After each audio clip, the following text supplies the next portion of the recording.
orang tua saya mengajarkan saya dari kecil untuk percaya pada Tuhan.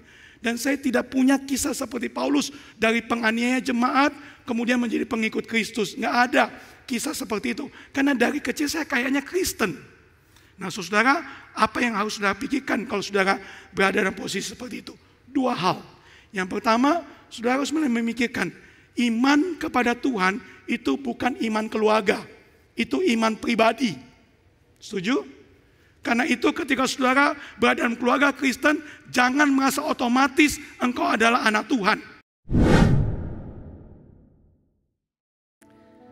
Selamat siang saudara, Shalom. Saudara tahukah Shalom itu bukan hanya sekedar salam orang percaya. Seperti kita sebut selamat pagi, selamat siang, selamat malam. Shalom itu adalah sebuah doa, saudara. Shalom itu berarti salam damai sejahtera. Shalom itu berarti saya sudah mengalami damai sejahtera yang datang daripada Tuhan. Dan damai sejahtera yang kumiliki dari Tuhan ini, rindu supaya kalian pun miliki. Karena itu aku berdoa supaya damai sejahtera itu juga jadi milik kalian. Shalom. Saudara, saya sedang mendoakan saudara lo ini. Saudara balis apa? Saudara, betapa indahnya bukan kalau kita sebagai keluarga Allah, kita saling mendoakan. Kita saling berbagi sukacita kita sebagai anak Tuhan. Sebagai orang-orang yang sudah menikmati damai sejahtera yang datang daripada Tuhan. Mari damai sejahtera itu bukan hanya menjadi kisah hidupku, tapi kita bisa bagikan kepada orang lain. Dan karena itu, tema khotbah kita pagi hari ini adalah My Gospel Story. Mengingat suara saya yang sedang sangat terganggu, saya akan dibantu oleh saudara saya Martinus untuk bisa membacakan bagian firman Tuhan yang akan kita renungkan pagi ini. Silakan. Terambil dari Kisah Para Rasul 26 ayat 1 sampai 19. Kata Agripa kepada Paulus, "Engkau diberi kesempatan untuk membela diri." Paulus memberi isyarat dengan tangannya, lalu menyampaikan pembelaannya seperti berikut. "Ya Raja Agripa, aku merasa beruntung karena pada hari ini aku dapat membela diriku di hadapanmu terhadap segala tuntutan yang diajukan orang-orang Yahudi terhadap diriku. Terutama karena engkau tahu benar-benar adat istiadat dan persoalan-persoalan di antara orang Yahudi. Sebab itu aku meminta kepadamu, supaya engkau mendengarkan aku dengan sabar. Semua orang Yahudi mengetahui jalan hidupku sejak masa mudaku. Sebab sejak semula aku hidup di tengah-tengah bangsaku di Yerusalem. Sudah lama mereka mengenal aku, dan sekiranya mereka mau, mereka dapat bersaksi bahwa aku telah hidup sebagai seorang Farisi menurut aliran yang paling keras dalam agama kita. Sekarang aku harus menghadapi pengadilan oleh karena aku mengharapkan janji yang diberikan Allah kepada nenek moyang kita. Pemenuhan janji itulah yang dinantikan oleh kedua belah suku kita, sementara mereka siang malam melakukan ibadahnya dengan tekun. Karena pengharapan itulah, ya Raja Agripa, aku dituduh orang-orang Yahudi. Mengapa kamu menganggap mustahil bahwa Allah membangkitkan orang mati? Bagaimanapun juga aku sendiri pernah menyangka bahwa aku harus bertindak keras menentang nama Yesus dari Nazaret. Hal itu kulakukan juga di Yerusalem. Aku bukan saja telah memasukkan banyak orang kudus ke dalam penjara, setelah aku memperoleh kuasa dari imam-imam kepala, tetapi aku juga setuju jika mereka dihukum mati. Dalam rumah-rumah ibadat, aku sering menyiksa mereka dan memaksa mereka untuk menyangkal imannya. Dan dengan kemarahan yang meluap-luap, aku mengejar mereka bahwa sampai ke kota-kota asing. Dalam keadaan demikian, ketika aku dengan kuasa penuh dan penugasan dari imam-imam kepala sedang dalam perjalanan ke Damsyik, tiba-tiba ya Raja Agripa, pada tengah hari, aku melihat di tengah jalan itu cahaya yang lebih terang daripada cahaya matahari turun dari langit meliputi aku dan teman-teman seperjalananku. Kami semua rebah ke tanah dan aku mendengar suara yang mengatakan kepadaku dalam bahasa Ibrani, Saulus, Saulus, mengapa engkau menganiaya aku? Sukar bagimu menentang Dia yang berkuasa atasmu. Tetapi aku menjawab, siapa engkau Tuhan? Kata Tuhan, akulah Yesus yang kau aniaya itu. Tetapi sekarang bangunlah dan berdirilah.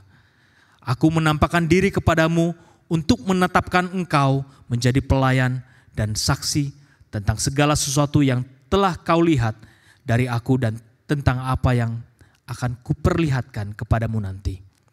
Aku akan menyelamatkan engkau dari bangsa ini dan dari bangsa-bangsa lain. Aku akan mengutus engkau kepada mereka untuk membuka mata mereka supaya mereka berbalik dari kegelapan kepada terang dan dari kuasa iblis kepada Allah. Supaya mereka oleh iman mereka kepadaku memperoleh pengampunan dosa dan mendapat bagian dalam apa yang telah ditentukan untuk orang-orang yang dikuduskan. Sebab itu ya Raja Agripa, kepada penglihatan yang dari sorga itu tidak pernah aku tidak taat. Demikian jauh pembacaan firman Tuhan saudara sekalian. Saudara, di dalam topik My Gospel Story ini, saya mengajak kita melihat perkataan dari seorang hamba Tuhan yang sangat memberkati saya.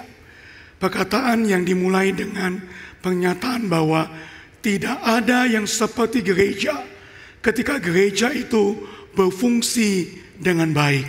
Nggak ada yang seperti gereja kalau gereja itu berfungsi dengan baik. Gereja mengubah kehidupan, hati demi hati, jiwa demi jiwa, hidup demi hidup. Gereja adalah agen misi penyelamatan dari Tuhan.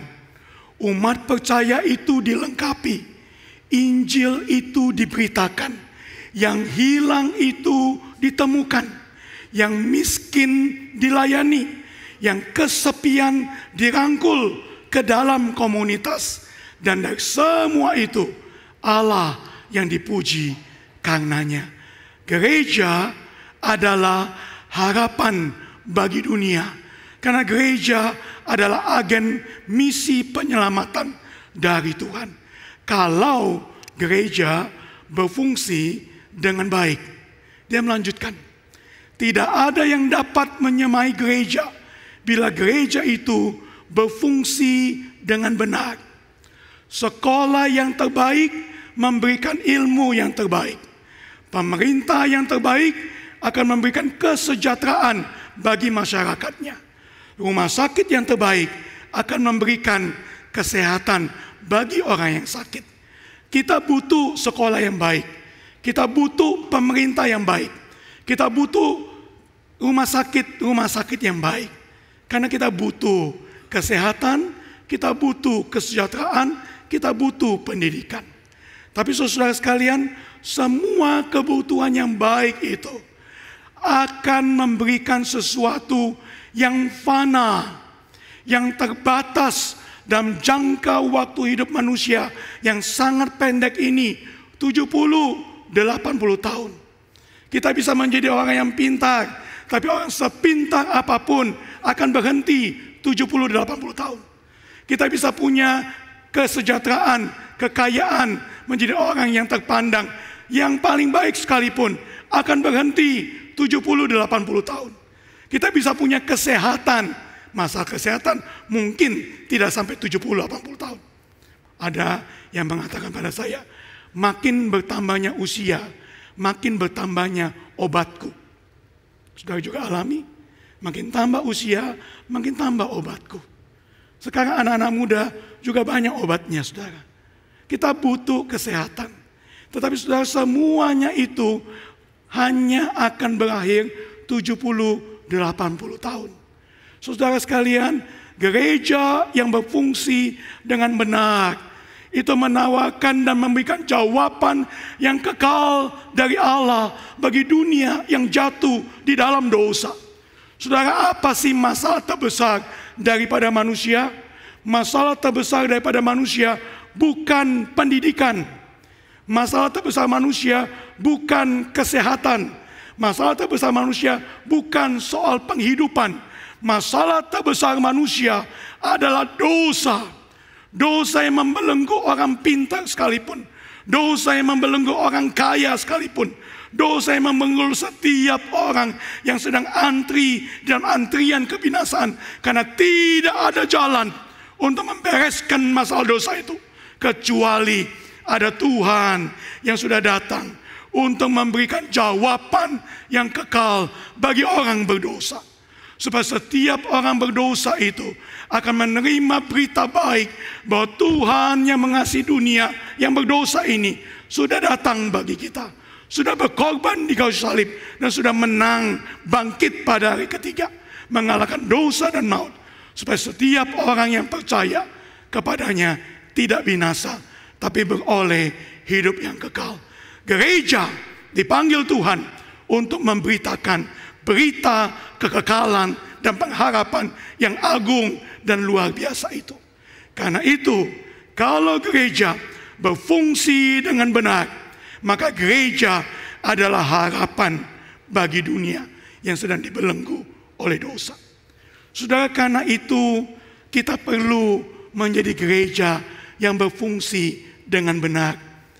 Kita perlu membangun GKK Makassar yang kita cintai ini untuk benar-benar menjadi seperti yang Tuhan kehendaki. Dan yang Tuhan kehendaki adalah kita menjadi bagian daripada rencana keselamatan Allah, menjadi pemberita-pemberita kabar baik daripada Tuhan, bahwa ada pengharapan di dalam Tuhan Yesus Kristus. Dan hanya di dalam satu nama itulah kita mendapatkan pengharapan itu. Saudara, gereja yang berfungsi dengan benar adalah harapan bagi dunia. Dan gereja yang mau berfungsi dengan benar, dia perlu menjadi pemberita kabar baik. Untuk itu saudara, di dalam perjalanan pelayanan saya di STT Saat, kami menanyakan kepada banyak gereja-gereja Tionghoa khususnya. Ada 73 gereja Tionghoa yang kami tanyakan. Terkumpul data 6.200. Saudara kemarin melakukan survei sejenis di sini, ya. Nah, saudara, survei seperti itu kami lakukan di berbagai tempat sepanjang masa-masa ini, khususnya dalam masa pandemi Oktober 2021 sampai Oktober 2022. Datanya ini. Salah satu pertanyaannya adalah kami tanya, dalam masa pandemi, masa yang sulit itu, masa di mana banyak kematian, banyak ketidakpastian, semua masalah tertumpuk dalam pergumulan hidup waktu itu. Dalam masa seperti itu, pernahkah saudara memberitakan, menjelaskan berita Injil kepada orang-orang yang belum percaya dan mengundang mereka untuk bisa menerima berita keselamatan daripada Tuhan? Pertanyaannya itu. Saudara, ini jawabannya. Secara jujur dari gereja-gereja Tionghoa ini yang memberikan jawaban, memberitahukan 57%, lebih daripada setengahnya, itu mengatakan tidak pernah buka mulut tentang Yesus Kristus kepada orang lain. Enggak pernah. 57%. Saudara, sekali dua kali 19%. Beberapa kali 20%. Yang kemudian mengatakan, loh itu kan kita orang Injili. Ada orang Injil, ada orang yang suka mengabarkan Injil. Lagu KPPK yang dinyanyikan tadi pagi, ku suka mengabarkan Injil Tuhan. Sehingga ya tentu saja kita harus sering mengabarkan Injil. Berapa banyak orang seperti itu dalam gereja Tionghoa?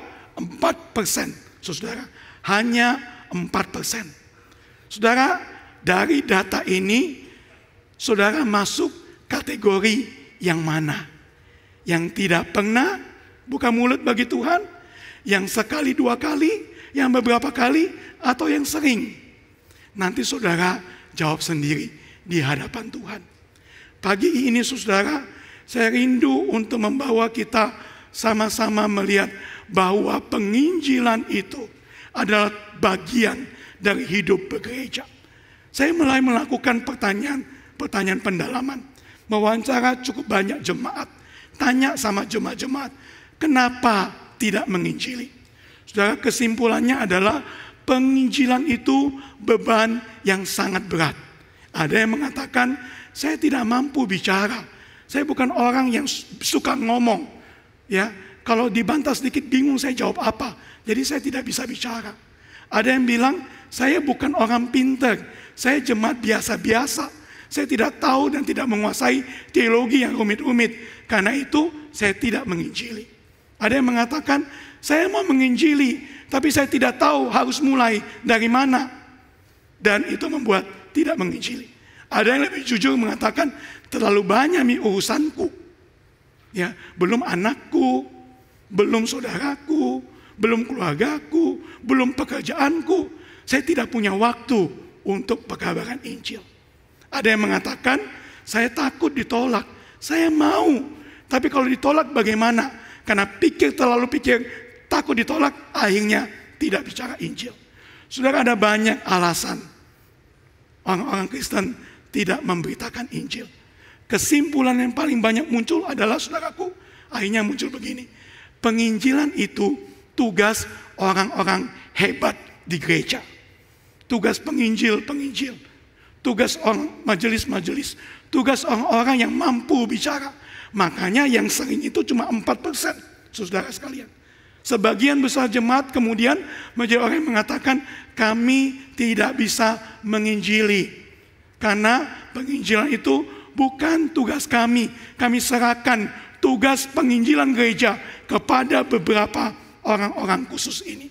Saudara, disinilah kita harus mulai melihat apakah benar penginjilan itu, berbagi kabar baik tentang Tuhan itu adalah tugas sebagian orang Kristen saja.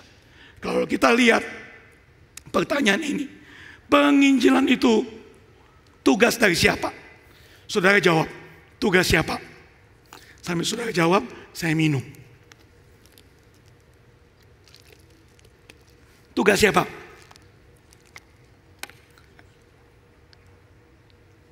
Tugas siapa, saudara?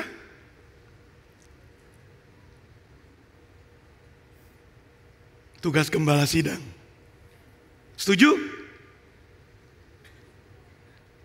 Tugas siapa? Kau saat itu lebih berani loh ngomongnya. Ini anak-anak muda, tugas siapa? Setiap orang percaya, amin.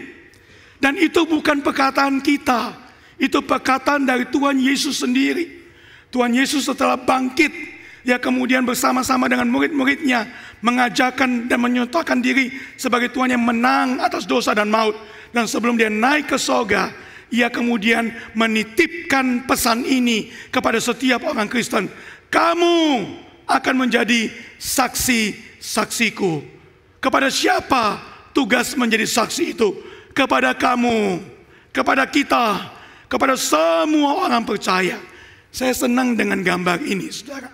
Waktu lihat bagian gambar ini, saya melihat inilah yang menggambarkan seharusnya jawaban terhadap pertanyaan, penginjilan itu tugas siapa? Saudara lihat, Tuhan Yesus di sana melihat kepada dunia yang berdosa, pada orang-orang yang sedang terbelenggu dalam kebinasaan dan sedang antri dalam antrian kebinasaan. Mereka butuh Tuhan, mereka butuh Injil. Dan kemudian Tuhan Yesus berkata kepada mereka yang pria, wanita, kepada yang tua dan muda, sampai kepada anak-anak sekalipun, sama-sama dipanggil dan dipercaya oleh Tuhan untuk menjadi saksi-saksi Tuhan. Sekali lagi, penginjilan tugas siapa? Tugas kita, tugas setiap orang percaya, tugas setiap orang yang sudah menerima keselamatan yang daripada Tuhan. Dan ini membawa kita kepada teks yang sudah kita baca tadi dalam Kisah Rasul pasal 26. Kalau begitu, kalau ini tugas kita, bagaimana caranya supaya kita bisa melakukannya dengan baik seperti yang Tuhan mau? Saudara, di dalam Kisah Rasul 26 menceritakan bagaimana Paulus, seorang yang Tuhan pakai untuk mengabarkan Injil kemana-mana. Di dalam pengadilan Raja Agripa itu, kemudian ayat 1 dan 2 menyatakan kalimat ini. Paulus memberi isyarat dengan tangannya, lalu memberikan pembelaannya. Ayat 24, sementara Paulus mengumpulkan semuanya itu untuk mempertanggungjawabkan pekerjaannya. Nah, saudara perhatikan yang saya highlight itu. Ada pembelaan, ada pertanggungjawaban. Kelihatannya dalam bahasa Indonesia ada sedikit perbedaan. Tetapi kalau kita lihat dalam bahasa aslinya, bahasa Yunani, saudara, kata yang digunakan itu sama, yaitu kata apologiomai. Dan apologiomai ini kita kenal hari ini dengan istilah apologetika. Berapa banyak dari saudara yang tahu istilah apologetika? Ya. Apa yang saudara pikirkan ketika bicara apologetika? Oh, seperti Paulus tuh, yang hebat, yang pintar, yang bisa debat, ya, hebat dan debat.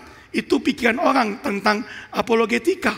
Sehingga kemudian sampai tadi saudara, waktu selesai kebaktian ada yang bercanda. Begitu dengar kata apologetika, langsung saya berhenti mendengarkan khotbah, bercanda. Kenapa? Karena berpikir begini, apologetika itu susah. Benar nggak susah, saudara? Saudara, kita lihat bagaimana seorang rasul besar melakukan apologetikanya. Dan saya akan menjamin setiap anak Tuhan bisa dan perlu melakukan apologetika yang seperti ini. Saudara dalam Tuhan, di dalam pengadilan Raja Agripa itu, situasi yang sedang terjadi kepada Paulus itu situasi yang tidak ideal. Kalau saudara lihat gambarnya, saudara akan lihat tangan yang terbelenggu. Tangan terbelenggu karena dia sedang menjadi seorang terdakwa. Terdakwa dan sedang terancam hukuman mati. Saudara, dia dalam kondisi situasi yang tidak baik-baik saja. Dia sedang dalam bahaya yang besar. Di dalam pengadilan yang sedang menekan dia luar biasa.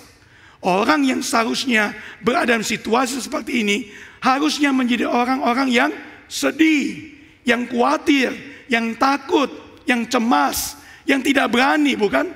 Tapi firman Tuhan mengatakan pada ayat yang kedua, ya Raja Agripa, aku merasa berbahagia. Terjemahan TP2, merasa beruntung. Saudara, kata berbahagia, kata beruntung ketika diberikan kesempatan untuk berapologetika itu, untuk mempertanggungjawabkan kehidupannya ini. Saudara, adalah kata makarios. Nah, kata makarios dalam bahasa Yunani itu artinya diberkati, menjadi orang yang happy, menjadi orang yang beruntung.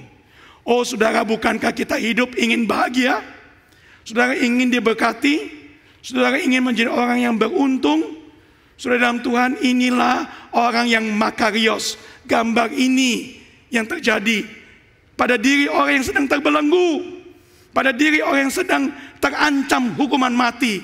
Dan dia mengatakan, aku berbahagia, aku beruntung, aku makarios. Ini menyebabkan kita harus berpikir, saudaraku, bahwa yang menyebabkan setiap anak Tuhan itu bisa makarios, bisa beruntung, bisa bahagia, bisa diberkati, itu bukan sesuatu yang nampak di dunia yang fana ini. Karena orang yang sedang terbelenggu ini mengalami hidup yang makarios. Apa yang menyebabkan dia mengalami makarios sekalipun dia sedang terbelenggu? Saudara, waktu saya pikir ini, kemarin malam saya nyanyi sebuah lagu yang membawa saya pada memori masa saya di GKKA Makassar. Waktu SMP kita ada vokal grup Hosana. Ada teman-teman vokal grup Hosana aku di sini? Gak kelihatan. Ya, saudara bisa lihat ini wajah-wajah tampan masa itu. Ya, saudara, vokal grup Hosana sering nyanyi di dalam kebaktian umum di GKKA. Salah satu lagu yang sangat memberkati saya dan sangat saya sukai sampai hari ini adalah lagu yang kami nyanyikan dengan judul Ya Untungku Besar. Ada yang tahu lagu ini? Kalau tahu kita nyanyi sedikit ya. Ya, sama-sama. Suara saya terbatas. Nyanyi sama-sama ya. 1, 2, 3. Ya untungku besar karena Yesus milikku. Jiwaku bergema dapat damai sungguh. Di tengah ribut keras ombak dunia deru. Hatiku tak gentar karena Yesus sertaku. Benar, benar, ya untungku besar. Benar, benar, ya untungku besar. Benar, benar, ya untungku besar. Kenapa? Karena ku dapat Yesus dimilih besar. Saudara, apa yang membuat kita beruntung? Apa yang membuat kita bahagia? Apa yang membuat kita menjadi makarios? Saudaraku, adalah karena Yesus jadi milik kita.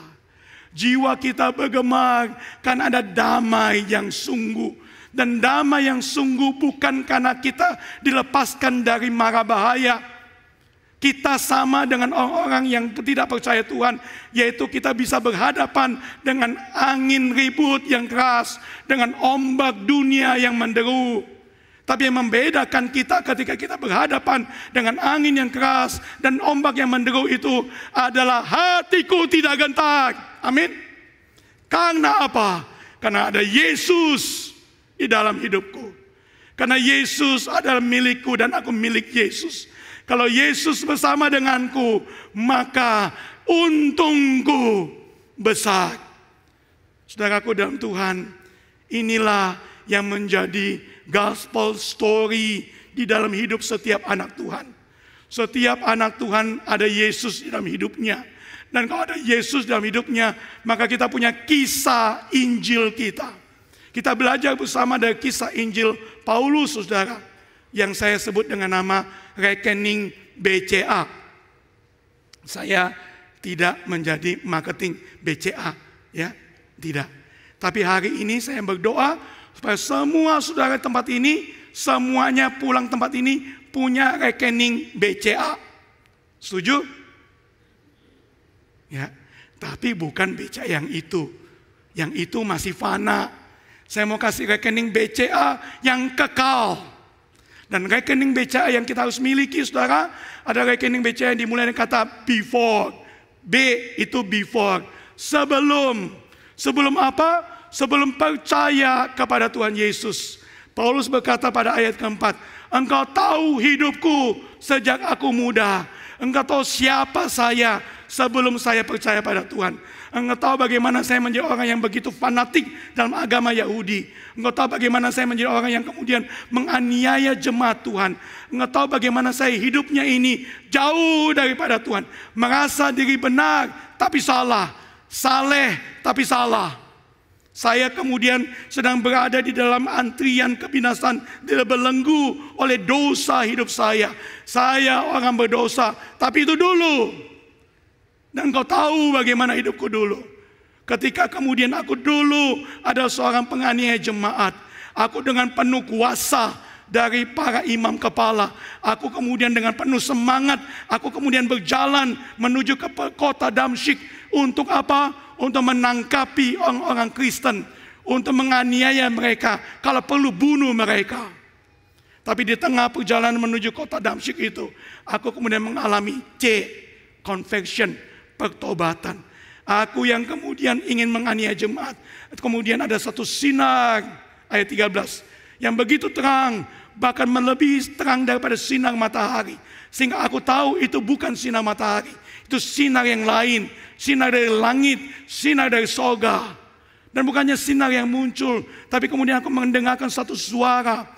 Suara yang kemudian berkata, mengapa engkau menganiaya aku, hai Saulus? Dan kemudian mungkin dalam imajinasi saya, saudara, Saulus kemudian berpikir, siapa yang saya aniaya?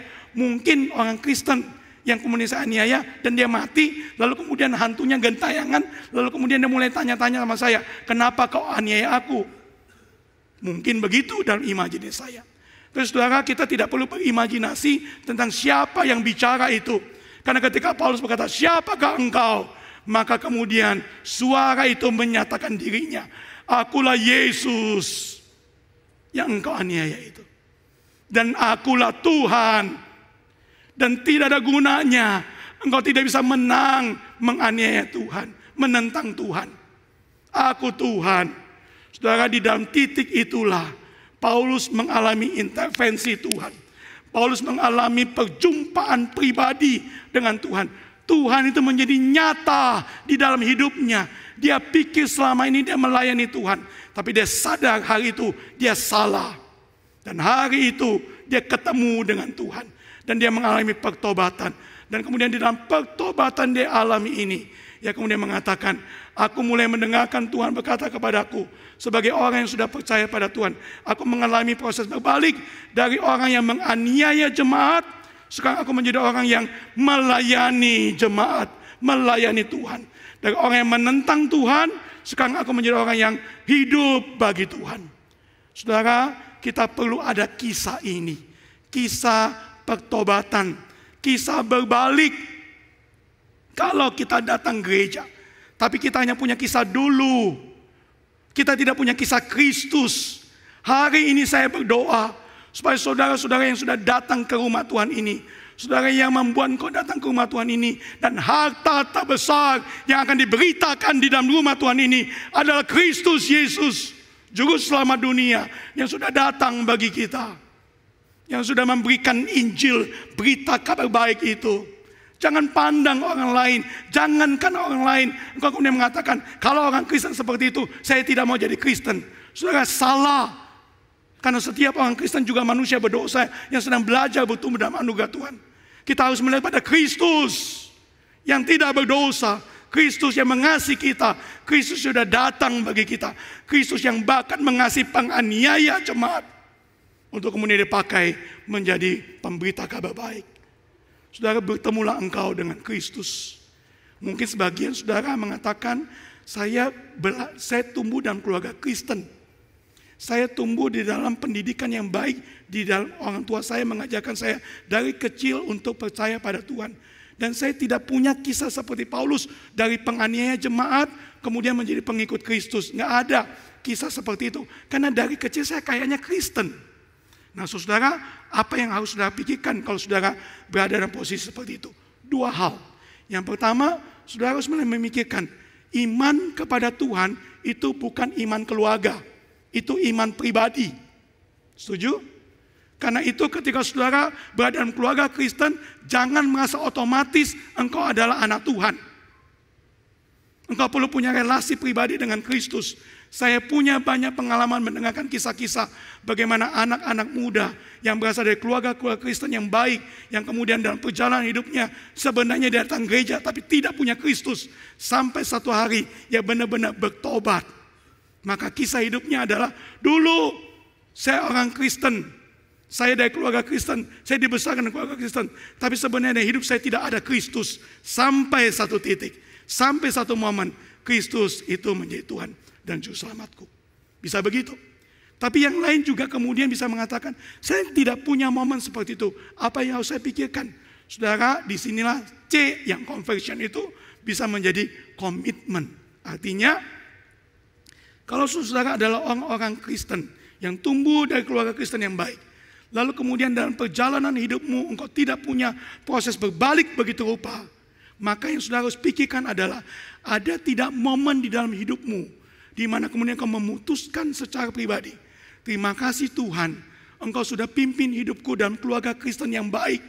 Tapi sekarang aku tahu benar bahwa aku berelasi dengan Tuhan bukan karena orang tuaku, tapi karena Yesus. Dan sekarang aku sungguh-sungguh ingin berkomitmen hidup bagi Yesus. Hidup menyenangkan Yesus. Hidup itu penuh untuk mengikuti Yesus. Kalau itu terjadi, maka saudara sedang punya kisah komitmen. Apapun saudara, conversion ataupun komitmen, kita perlu perjumpaan dengan Yesus. Dan menjadikan Yesus sebagai Tuhan dan Juru Selamat secara pribadi. Karena setelah itu, kisah BCA kita berlanjut. Saudara, kita tidak hanya punya before, kita tidak punya hanya conversion atau pertobatan, komitmen, kita harus punya kisah after. After itu, setelah percaya Yesus, apa yang terjadi pada hidupmu setelah percaya pada Yesus? Jangan jadi anak Tuhan yang mengatakan, oh dulu saya orang yang tidak percaya pada Tuhan begini dan begitu. Tapi Yesus sudah menjadi juru selamatku. Lalu setelah itu bagaimana hidupmu? Sama Ji. Ya, dulu bandit, setelah terima Tuhan Yesus tetap jadi bandit. Saudara, ini bukan cerita Injil. Karena cerita Injil adalah kalau dulu bandit, setelah terima Tuhan Yesus berubah hidupnya. Jadi apa saudara? Jadi pelayan Tuhan.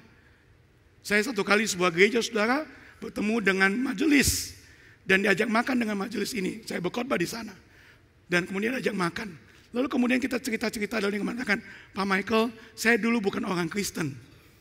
Terus dia cerita bagaimana dulunya. Oh, dia kemudian ngomong-ngomong dengan Pak Michael. Kesimpulan saya, dulu ini saya bandit, Pak Michael. Ya, tapi kemudian saya datang ke gereja, karena saya merantau lah, kemudian datang ke gereja tersebut, diajak teman macam-macam. Di situ saya percaya Yesus. Dan setelah percaya Yesus, saya tanya, gimana hidupmu setelah itu? Karena saya melihat afternya. Lalu dikatakan, Pak Michael, bersyukur Tuhan sudah ubah hidupku. Saya tidak lagi jadi bandit. Sekarang saya jadi majelis. Puji Tuhan. Kemudian saya makan malam, terus makan siangnya dengan ketua majelis. Waktu kemudian ketua majelis ngomong-ngomong dengan suami istri. Lalu kemudian istrinya ngomong gini, Pak Michael, you tahu tidak, suamiku itu dulu bandit. Oh, saya bilang, wah ini banyak bandit, mantan bandit di gereja ini ya. Si majelis itu juga mantan bandit itu. Terus dia kemudian mereka dua ketawa. Terus kemudian istrinya ngomong untuk suaminya. Istrinya ngomong begini, itu orang memang bandit. Suamiku lebih bandit lagi. Dulu, camkan ini. Istri yang bersaksi untuk suaminya. Dulu dia bandit, lebih bandit daripada orang itu. Tapi sekarang dalam anugerah Tuhan, istrinya berkata, suamiku sekarang suami yang, dan yang mengatakan, sekarang saya bangga punya suami ketua majelis. Saya bilang sama itu, nanti bikin buku, judulnya Dari Bandit Menjadi Ketua Majelis. Saudara, itulah kisah Paulus bukan?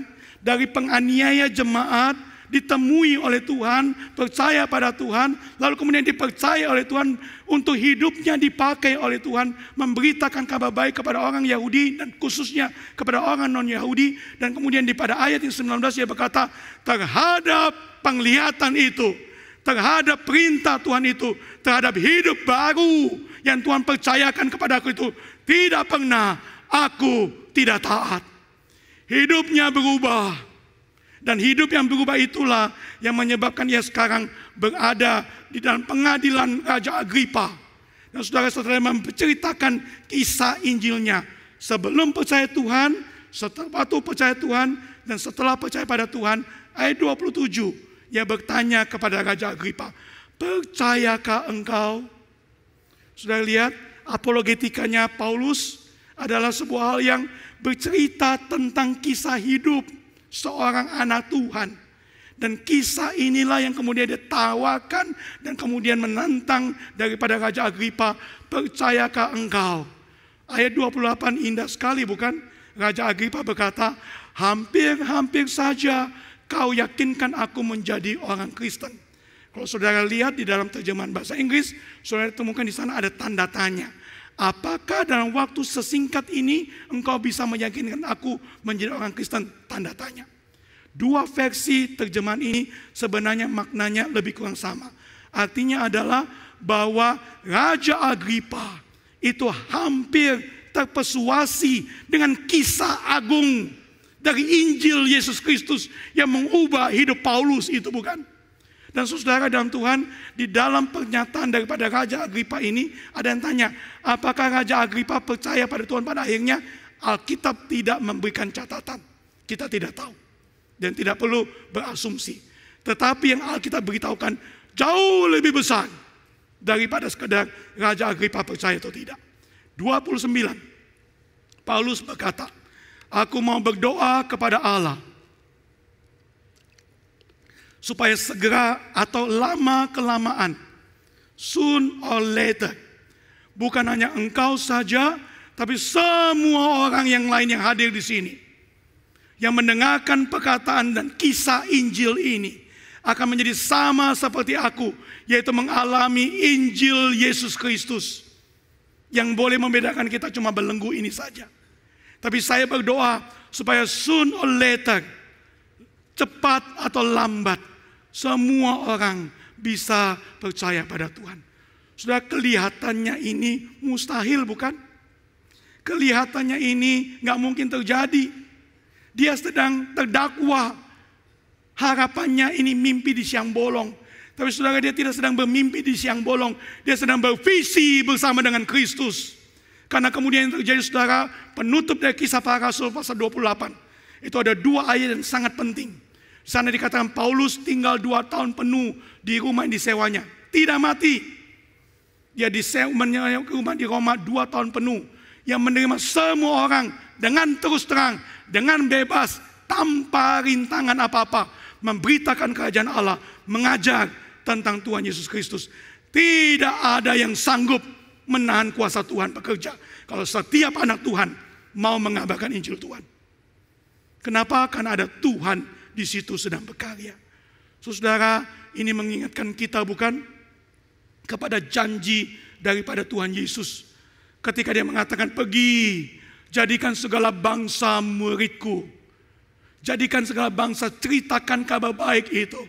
Saudara, dia tidak hanya mengutus kita, tapi dia yang memberikan janji kepada kita. Aku adalah Yesus, Tuhan, yang segala kuasa di sorga dan di bumi sudah diberikan kepadaku. Dan aku yang berkuasa atas sorga dan bumi. Ketahuilah, aku menyertai engkau senantiasa sampai kepada akhir zaman. Ada Tuhan di pihak kita. Ada Tuhan yang menyertai setiap anak-anak Tuhan yang mau memberitakan Injil Yesus Kristus. Itu yang meyakinkan saya walaupun dengan suara yang terbatas seperti ini, bahwa ada Tuhan yang menyertai pemberitaan Injil ini. Dan ada Tuhan yang sedang berbicara untuk membawakan berita yang baik ini kepada saudara-saudara sekalian. Dan saudara tahu apa yang terjadi kepada jemaat-jemaat yang ada di Roma? Di dalam pengabaran Injil Paulus itu, bukan sekedar Raja Agripa, bukan sekedar orang-orang di dalam pengadilan itu. Tahun 300 lebih, satu kerajaan Roma menjadi kerajaan Kristen. Menjadi orang-orang Kristen yang ada banyak di situ. Bukan hanya kerajaan Roma. Perintah Tuhan bahwa itu sampai ke seluruh ujung bumi terjadi, bukan? Dan itu menyebabkan kita di Indonesia ini, ada kita sebagai bagian daripada pewujudan daripada janji Tuhan. Kalau anak-anak Tuhan mengalami kisah Injil dan dengan sukacita membagikan kisah Injil yang membuat hidupnya itu benar-benar merasa diri bersukacita dan beruntung, Tuhan menyertai. Dan kalau Tuhan di pihak kita yang punya kuasa di sorga dan di bumi, siapa yang sanggup untuk menahannya? Saudara di dalam Tuhan, karena itu pertanyaan saya, adakah saudara memiliki gospel story di dalam hidupmu? Saudara, saya dan Andi, adik saya, kami dibesarkan dalam keluarga yang tidak percaya Tuhan, tidak takut Tuhan, tidak ajar tentang Tuhan. Kami tidak punya Tuhan di dalam hidup kami. Tapi di dalam anugerah Tuhan, Tuhan membuat GKKA masa itu. Jauh sebelum kami masuk masa sekolah, mulai memikirkan ada satu garasi di samping gereja, garasi mobil. Dan kemudian mulai melihat bahwa Tuhan bisa pakai garasi mobil ini untuk bisa menjangkau anak-anak Tionghoa. Tuhan sudah pakai CFMU menghasilkan GKKA, dan di situ ada pekabaran Injil dari rumah ke rumah untuk membawa banyak orang-orang Tionghoa percaya pada Tuhan, dan terbentuklah gereja mula-mula GKKA. Lalu setelah itu mulai memikirkan bagaimana GKKA bisa mengembangkan Injil lebih luas lagi. Lalu mulai berpikir bahwa kita harus menangkan anak-anak Tionghoa ini. Supaya kalau anak-anaknya kita menangkan, maka keluarganya bisa kita menangkan. Mari kita beriman pada Tuhan. Dan saya bersyukur, hamba-hamba Allah, majelis, dan anak-anak Tuhan GKK pada masa itu mengambil langkah iman dari garasi mobil. Memulai TK. Dengan impian dari sana, Injil Allah akan sampai kepada orang-orang seperti saya. Dan puji Tuhan, orang tua kami memasukkan kami ke sekolah Sion dengan agendanya sendiri. Dengan agenda supaya kami jadi orang pintar dan sekolah Sion sekolah bagus. Supaya kami jadi orang pintar dan orang pintar bisa punya banyak uang. Supaya bisa mengeluarkan kami dari kemiskinan. Pikirannya itu, saudara, agendanya itu. Tapi Tuhan punya agenda yang lain. Tuhan memakai sekolah Sion untuk membawa saya datang kepada Tuhan. Dalam kebaktian kebangunan rohani dilakukan, saya bisa menerima Yesus sebagai Tuhan dan Juru Selamat hidup saya. Saya yang punya berpikir sebelumnya sebagai orang yang punya pikir saya harus jadi anak baik, saya harus anak pintar, saya jadi orang kaya. Tapi Tuhan memberikan kepada saya anugerah lebih, bukan hanya ilmu, bukannya pendidikan yang baik, tapi iman kepada Yesus Kristus. Dan itu yang mengubah kehidupan saya. Saya hari ini ada oleh karena setelah percaya pada Tuhan. Tuhan menyediakan gereja GKKA, mulai tunas remaja, dari komisi remaja, lalu kemudian dengan keluarga besar GKKA yang menerima saya dan membentuk saya, membawa saya menerima panggilan Tuhan. Dan hari ini Tuhan mempercayakan pada saya untuk menemani perjalanan calon-calon hamba-hamba Tuhan dan pemimpin-pemimpin gereja untuk menghadirkan gereja-gereja yang dipenuhi dengan kisah-kisah Injil ini. Tuhan sudah memberikan kepada saya sebuah misi supaya ada lebih banyak Michael terjadi di mana-mana gereja. Supaya kisah yang saya alami, sukacita yang saya alami, dialami dengan lebih banyak orang. Saya hari ini oleh karena Tuhan sudah pakai gereja Tuhan yang berfungsi dengan baik, yang setia mengabarkan Injil, yang punya kisah besar dan agung yang mau dibagikan kepada banyak orang. Saudaraku, saya ingin bertanya kepadamu, sudahkah engkau punya kisah Injilmu? Sudahkah engkau punya rekening BCA-mu? Dulu saya belum percaya pada Tuhan, hidup saya begini. Saya punya kisah bagaimana Yesus intervensi dan menjadi Tuhan dan Juru Selamatku. Dan sekarang setelah ikut Yesus, hidup saya alami perubahan. Saya jadi hari ini karena Tuhan. Ada enggak kisah itu? Kalau belum ada, hari ini sebagai hamba Tuhan saya berdoa bagimu dan saya menantang engkau. Mari terima sukacita besar dari Tuhan. Mari terima berita bahagia besar dari Tuhan. Jangan pandang orang lain. Pandang pada Yesus. Yesus mengasihimu. Yesus mau menjadi Tuhan dan Juru Selamat atas hidupmu. Dan itu akan mengubah hidupmu seperti Yesus sudah mengubah hidupku. Dan hidup banyak anak-anak Tuhan yang lain. Terima Dia sebagai Juru Selamatmu. Hari ini kau berkata, saya punya kisah itu. Tapi itu long time ago. Sudah lama kisah itu ada dalam hidupku. Lalu kemudian kisah itu mulai terkubur dengan kepahitan demi kepahitan, masalah demi masalah, kesulitan demi kesulitan, kekecewaan demi kekecewaan. Dan semua itu menumpuk dan menutupi berita Injil, kisah Injilku itu. Saudara dalam Tuhan, hari ini ingat kembali kisah Injilmu. Ingat kembali perasaanmu ketika kau pertama kali percaya kepada Tuhan Yesus yang ditemukan oleh Tuhan. Ingat kembali kasih mula-mulamu. Ingat kembali roh yang menyala-nyala itu ketika kau menyadari kau berdosa yang sudah diselamatkan oleh Tuhan. Ingat kembali itu. Dan biarlah ingat-ingatan itu akan membangkitkan engkau kembali. Dan dengan kekuatan daripada Injil Yesus Kristus, engkau bisa melihat setiap kesulitanmu, setiap masalahmu dengan Tuhan. Dan kalau Tuhan di pihakmu, siapa jadi lawanmu? Amin. Kalau engkau sudah punya kisah itu, why not mulai bagikan? Bagaimana caranya bagikan? Mengapa tidak engkau mulai mendoakan setidaknya satu nama, dua nama? Siapa nama-nama itu? Saudaramu, suamimu, istrimu, anakmu, teman kerjamu yang belum percaya pada Tuhan. Mereka yang belum percaya pada Tuhan, mereka butuh Yesus. Mari mulai doakan mereka namanya.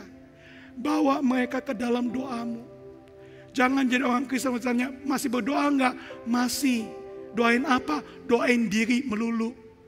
Oh, tidak salah doain diri saudara, perlu. Karena itu Tuhan menemani kita, bukan? Tapi jangan jadi orang Kristen yang egois. Jangan jadi orang Kristen yang pikir diri sendiri. Tuhan mau percayakan kepada kita Injil Yesus Kristus itu dibagikan supaya lebih banyak orang alami makariosnya Allah itu. Dan karena itu mari mulai belajar melihat jiwa-jiwa dan mulai mendoakan nama demi nama dan minta kepada Tuhan, Tuhan, biarlah aku punya kesempatan untuk bisa bagikan kisah BC aku, kisah Injilku kepada dia. Dan biarlah Engkau berkarya supaya soon or later, cepat atau lambat, orang itu pun akan alami yang aku alami. Makarios, ada Tuhan di dalam hidupku. Dan kalau ada Tuhan di dalam hidupku, aku tidak butuh apa-apa lagi. Amin. Saudaraku, shalom. Mari damai sejahtera dari Allah kita bagikan kepada mereka yang membutuhkan. Amin.